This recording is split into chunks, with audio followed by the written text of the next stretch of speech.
Good day everyone. Spring just started, but there is no bad time to travel. Have you ever traveled alone? What are the advantages and disadvantages of traveling alone? Everything you need to know when traveling solo.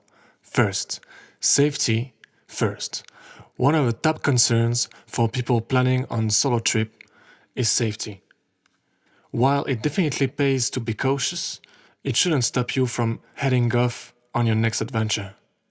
Picking the right destination can make all the difference, with some places more suited to solo travel than others.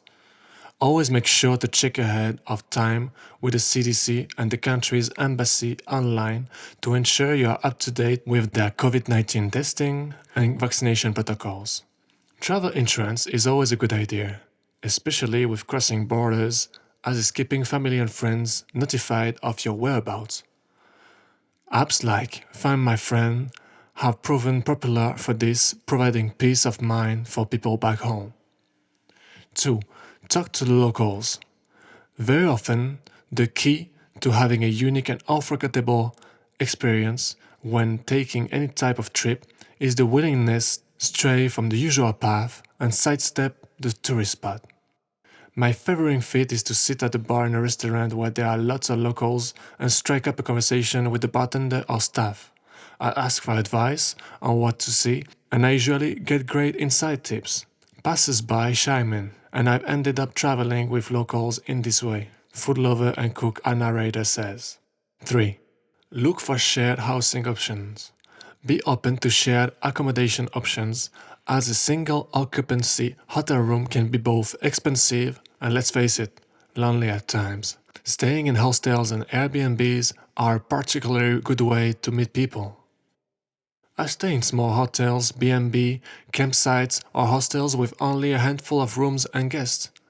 That way you are part of a family and making contact with your host or fellow travelers is so much easier.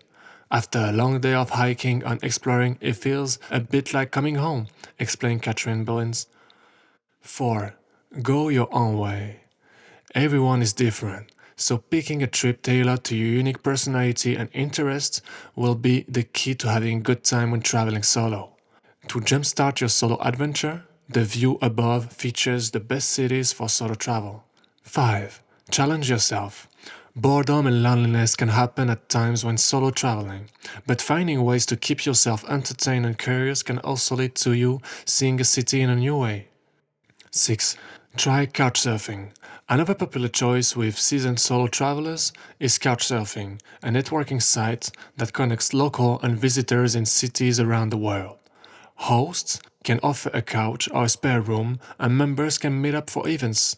It's good to exercise caution whenever you're interacting with unfamiliar people, but the site allows users reviews and comments, meaning travelers can get a sense of who they will be staying with ahead of time.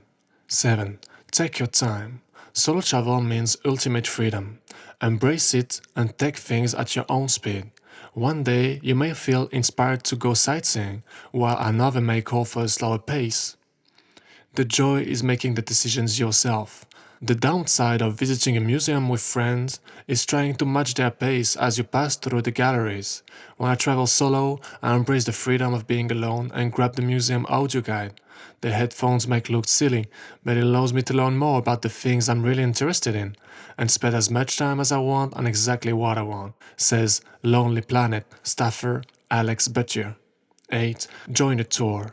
An organized day tour or a longer package group holiday suits many solo travelers, allowing you to make friends while on the road.